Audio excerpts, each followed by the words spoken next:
Harka fuunii akkam jirtu kabajamtoota keenyaa fi daawwattoota hordoftoota chaanaalii keenyaa sagantaalee wal duraa duubaan qabannee dhufne qabna. Sagantaalee keenya wajjin turtiin keessan nu faana. Saganticha qabadhee kan isin wajjin turu Antaa Juddinaati Kadiriiti nu wajjin tura.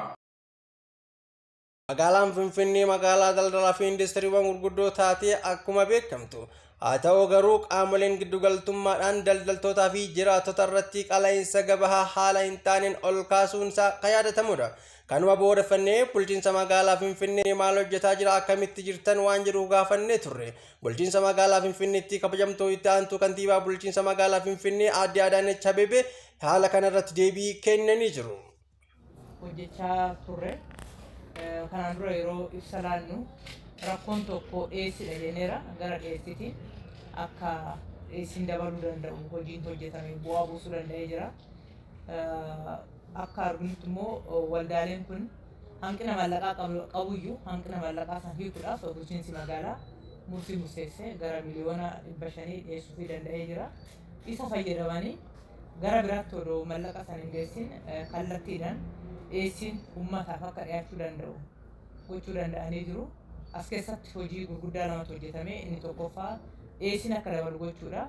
Inni lammaffaa immoo dhiyeessii keessatti gidduutti dallaalonni fi qaamoleen adda addaa galuudhaan akka karaan ittiin bittaa fi gurgurtaa gidduu jiru dheeratu godhamee achi keessatti qaamni adda addaa fayyadamaa ture san isa keessaa salphisuu fi gabaabsuudhaan dhiyeessiin kallattiidha.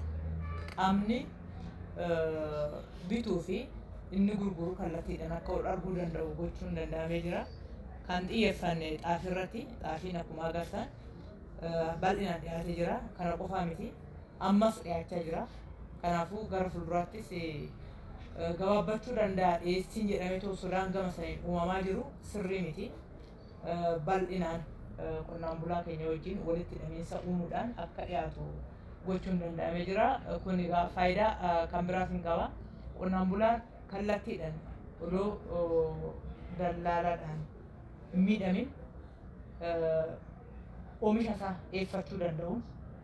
Lammaffaa immoo qaamni oomisha kana barbaadu jiraataan akka kallattiidhaan oomisha kana argatu waggaa goonu qulqullina irrattis haa ta'u gatii irrattis bu'aa fiduu danda'eera.